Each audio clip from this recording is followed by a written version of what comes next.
Hi everyone, welcome back to Nasidyanka, the channel where I talk about Bulgarian history, culture, and faith. So this is episode 15, part 10. In this episode, I'm going to talk to you about Khan Tervel, the savior of Europe and of Christianity. I had mentioned him in a previous episode, and I recently mentioned to you that some of these may overlap a little bit. The difference here is that I'm going to include some pictures, and this is based on the continuation of the 17,000 year of history as written or described by Ivan Trenev, who is a researcher. So I decided to just remain loyal to translating his trajectory of, writing and thinking as he spent time on relating this story and the article that I am sharing here as well. And the website for this article you guys can see in the comment section. So also back in the past, I did not include pictures, like I said. So today, I hope that you can enjoy some of those visuals. So let me show you a picture here of Khan Tervel, savior of Europe and of Christianity.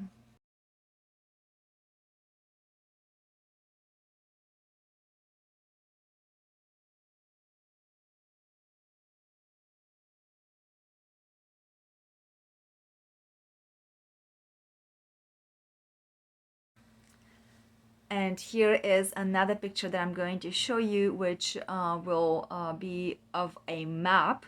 In other words, the map of like what Bulgaria looked during the rule of Tervel, the territorial expansion of the year of 705 can be seen here.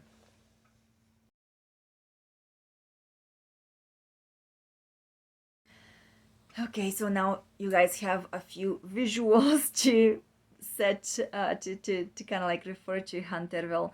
So basically, in the year of 718 AD, the so-called thrice great ruler of the Bulgarians, Khan Tervel of the Dulov family, saved Christian Europe, of which he has since been considered co-patron. In the year of 711 AD, the Arabs invaded the Bulgarian province of Thrace with a strong army, and they completely devastated the entire territory. So they then marched on towards Constantinople, and entrenching themselves near the city walls, they began to complete their siege of the city from the land side. 3,000 Arab ships entered the Bosphorus and besieged Constantinople from the seaside, the goal being that they would conquest the entire Europe.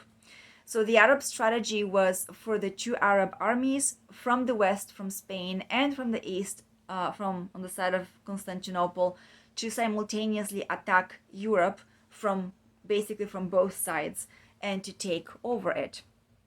I'll show you a little picture here.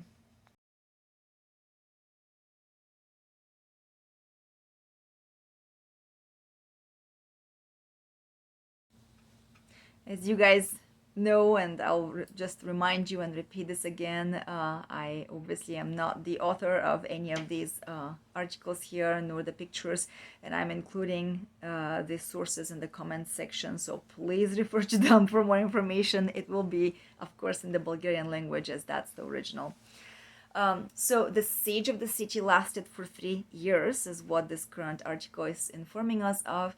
It also informs us that there was no food nor water in the fortress because the Arabs were cutting off the aqueduct. Hunger oppressed even the Arabs themselves.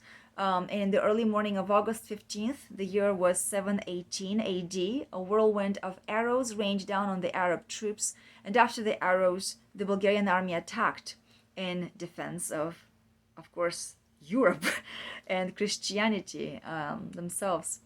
The Bulgarian Khan Tervel attacked the Arabs suddenly, and after a day, according to Theophan the Confessor, the Bulgarians killed 22,000 Arabic invaders.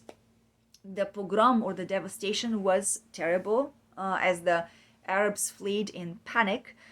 Some of them threw themselves in despair into the Bosphorus, and their ships raised their sails, and so they sailed away, panicked and scared. So I made a little note here. I say, in a way, that's good that they got scared and ran away, because, and that's my thoughts here, of course, because why would they attack and use violence on the first place to begin with? So I am, this is my personal kind of like note here, and my personal opinion, of course, including that's not in the article, but I'm kind of like, duh, of course, they need to be scared away. They were using violence. They were enslaving an entire continent, not just, a people, which is huge enough as it is. So, anyways, coming back to the article here, it also informs us that the Christian world, with deep appreciation, perpetuates the holy work of the Bulgarian king, or Khan. And by the way, Khan at the time, there are many sources that will tell us that Khan actually bore a, how can I say, higher status than even a king at the time. So the Holy Orthodox Church canonized Khan Tervel as a saint. European authors call Khan Tervel the savior of Europe, because the Bulgarian army saved Europe from the Arab invasion and violence and slavery. So here I'm going to show you a picture as we end this video. You will see an image of the icon of the canonized Saint Khan Tervel, savior of Europe and of Christianity. Thank you so much again for watching this episode. I hope that this finds you well, and we will continue on with our next episode next week. Thank you. Bye.